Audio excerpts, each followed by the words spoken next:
اسی نکاح کے تعلق سے گفتگو ہو جائے تاکہ پتہ چل جائے کہ نکاح کرنا بھی نبی کی سنت ہے۔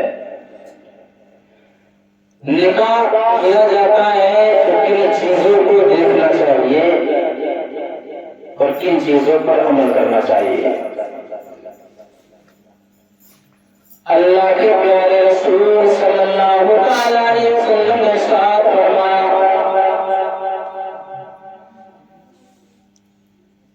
کہ جس سے بھی نکاح کیا جائے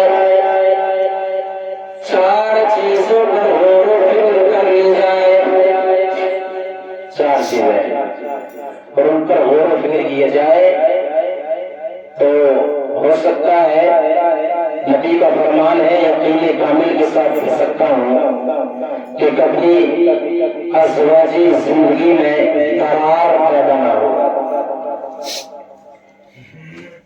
اللہ کے پیارے رسول صلی اللہ علیہ وسلم نے ارشاد فرمایا نکاح کرنے سے پہلے چار چیزوں پر، چار باتوں پر غور و خوض کرنی جائے۔ اب صحابی رسول سرکار کی بارگاہ میں عرض گزار ہوئے، عرض کرنے لگے ہیں یا رسول اللہ یہ فرمائیے کہ وہ چار کون کون سی باتیں ہیں کہ جن پر نکاح کرنے سے پہلے غور اور خوض کرنی جائے۔ یہ فرمایا اللہ کے آقا کریم صلی اللہ علیہ وسلم نے ارشاد فرمایا سب سے پہلی چیز یہ ہے کہ حسب و نسب دیکھا جائے،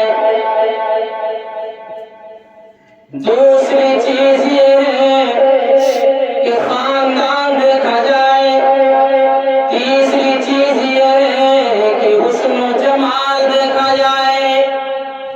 اور چوتھی چیز یہ ہے کہ مال و زر دیکھا جائے۔ سب سے بعد میں ذکر کیا گیا مال و زر کا، حسن و جمال کا تیسرے نمبر پر ذکر کیا گیا، لیکن سب سے پہلے اس دور میں کس چیز پر غور و فکر کی جاتی ہے؟ سب سے پہلے مال و دولت پر، دوسرے نمبر پر حسن و جمال پر۔ سب سے پہلے اس وقت، اس دور میں، آج اس معاشرے میں اگر غور و فکر کی جاتی ہے تو سب سے پہلے مال و زر پر غور و فکر کی جاتی ہے کہ شادی کیسی کی جائے گی۔ وہ تو بات کی بات ہے کہ پسند آئے گی نہ آئے گی، اور یہاں سے پسند اور ناپسند کرنے کا معاملہ حل ہو جاتا ہے۔ اگر کسی نے کہہ دیا کہ شادی زبردست و جاندار ہوگی تو سمجھ لو جو سمجھی بننے والا ہے اس کی جسم میں جان پوری ہو جائے گی کہ اب تو رشتہ ہو نہیں ہے، چھائے کیسی کیوں نہ ہو۔ اور یہ بات حقیقت، کیونکہ مال کے سامنے ہر چیز پر پردہ پڑ جاتا ہے۔ ایک آدمی کہ جس نے 20 سال پردانی کرنی لیکن اس کے گھر کے اندر بیٹی اپائش تھی، اگر غریب کے گھر میں وہ بیٹی اپائش ہوتی تو بیچارہ پریشان ہو جاتا کہ رشتہ کیسے ہوگا، اسی سے چوپن میں مر جاتا، لیکن سر رشتہ کہیں نہ کر پاتا بیچارہ۔ اور غریبوں کے گھر میں آج بھی ایسی بیٹیاں موجود ہیں کہ جن کے ہاتھ پیلے نہ ہوئے صرف مال و زر کی وجہ سے۔ کاش اگر غریب کے پاس بھی مال و زر ہوتا تو یہ اپائش بیٹی اپنے ماں کے گھر میں بیٹھی ہوئی نہ ہوتی، ہاتھ پیلے ہوئے ہوتے۔ لیکن وہ جس نے 20 سال پردانی کرنی، بیٹی اپائش گھر کے اندر، اسے ذرہ برابر بھی فکر نہیں، ذرہ برابر فکر نہیں ہے اسے کہ آج میں شادی کیسے کروں گا، کہاں سے اس کا رشتہ ہوا، کچھ فکر نہیں ہے، کچھ فکر نہیں۔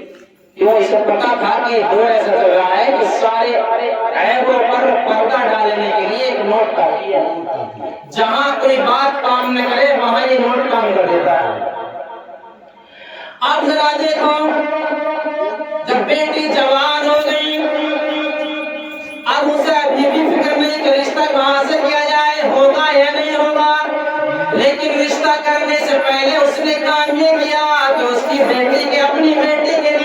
نے ایک بنگلہ بنا کر تیار کر دیا،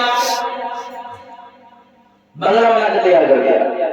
اور اعلان کرا دیا جب رشتہ آتا ہے کوئی رشتہ لے کر کے آتا تو اس سے پہلے ہی کہہ دیتا تھا کہ فلاں گاڑی میں آپ کو دوں، لیکن رشتہ بہترین ہونا چاہیے اور میری لڑکی ہے دکھا دیتا تھا۔ جب اچھی چیز کا اس کو دیا گیا لالچ اور جب جا کر اس نے کسی کو بتایا تو کہنا لگا لگڑ ہو تو چلے گی، ٹولی ہو تو چلے گی، گونگی ہو تو چلے گی، اندھی ہو تو چلے گی، یار بنگلہ میرا مجھے ملی ہوئی تو اور کیا چاہیے؟ نام تو ہوگا معاشرے میں، خاندان میں، پریوار میں، گاؤں بستی میں نام ہوگا، ڈنکا بجے گا، کوئی دیکھے گا تو بعد میں کہ کیسی بولے آپ لے کر کے آئے، سوڑا ہو جاتا ہے ابھی کسی بیچارے غریب کو فور ویلر مل جائے اور پورے گاؤں میں دھوم مچ جاتی ہے، پورے گاؤں میں دھوم مچ جاتی ہے، اگر خلا کے بیٹا کی تو فور ویلر ملی۔ اب ہمیں تمہیں یہ بتا کہ بیٹی کیسی لے کر آئے تیری عالم جب اس نے اعلان کرایا تو ایک رشتہ نہیں بلکہ صبح سے شام تک کئی کئی رشتے آ گئے اور کھلا تھا بالکل نہ پائی جائے اور یہ کہہ دیا تھا کہ کسی جو بھی میرا دماد ہوگا گھر رہے گا اس کو کمانے کی ضرورت نہیں ہے، میں کھلاؤں گا، سب کا پردے پڑ گیا ویسا، کوئی آپ نظر نہ آیا، نکال گیا آرام کے ساتھ بنگلے میں رہ رہی ہے اور وہ بھی وہیں رہ رہا کچھ نہیں، تو پیسے کے سامنے تو بھائی کچھ کہہ ہی نہیں سکتے، لیکن میرے آقا کریم صلی اللہ علیہ وسلم نے ارشاد فرمایا کہ نکاح کو آسان کرو، نکاح آسان کرو، لیکن ہم نے نکاح کو آسان نہیں کیا، سخت بنا دیا۔ اگر نشانی جاتی پٹری اگر اس میں 20 سے 25 سے 50 ہزار بنائے تو رشتہ ٹوٹ گیا، یا گھر میں بیٹی کو جوڑا پہنانا دے اگر ساس اور سسر کو 100 پر 500 رکھ کے نہ دیے تو رشتہ ٹوٹ گیا، یا ادھر سے کوئی اگر ان کی خاطرداری میں ان کی توازو اور ان کی ساری میں ذرہ برابر فرق آ گیا تو رشتہ ٹوٹ گیا، ہوتا ایسا نہیں، یہ تو آزمودہ بات ہے، لیکن آقا کریم ارشاد فرماتے ہیں اگر تم کسی کو رشتہ دار بنانا چاہتے ہو تو اس پر بوجھ نہ ڈالو، اور ہم بوجھ ڈالتے ہیں، ہم اس پر بوجھ ڈال دیتے ہیں، پہلے تو کہے گا کہ ہماری تو کوئی ماں ہی نہیں ہے، جب چھوڑ جائے گا تو کہے گا یہ بھی چاہیے یہ بھی چاہیے اور یہ بھی چاہیے اور آخر میں کہہ دے گا قورمہ بریانی بھی چاہیے، لے بیٹے آپ کا، لیکن لڑکی والوں کا عالم بھی ہے، پہلے آواز نکال دیتے ہیں قورمہ بریانی بھی دوں گا ساتھ میں بلٹ بھی دوں گا، اب کوئی ٹکرا گیا اس کا باپ کہنے لگا قورمہ بھی دوں گا، دے دے بیٹے جب کم لڑکی والے بھی ہوتے، لیکن اللہ کے پیارے رسول صلی اللہ علیہ وسلم نے ارشاد فرمایا 4 چیزوں پر غور و فکر کرو، سب سے بعد میں مال کا ذکر کیا، حسب و نسب دیکھو، دینداری دیکھو، پھر اس کے بعد میں حسن و جمال دیکھو، پھر اس کے بعد میں مالداری دیکھو، اگر گھر کے اندر حسن و جمال ہو یا نہ ہو یہ تو آنے جانے والی چیز ہے، حسن و جمال آنے والا چیز ہے یار، لیکن جو حسب و نسب ہے جو ایک بار آ گیا دوبارہ نہیں، حسب و نسب بدل سکتا ہے کہ ہمارا نسب نامہ بدل سکتا ہے، تو سب سے پہلے ارشاد فرمایا کہ حسب و نسب کو دیکھو، خاندان دیکھو کیسا ہے، اس کے بعد فرمایا کہ دیندار دیکھو کہ دیندار ہے نہیں، قرآن کی تلاوت کرتی ہے نہیں،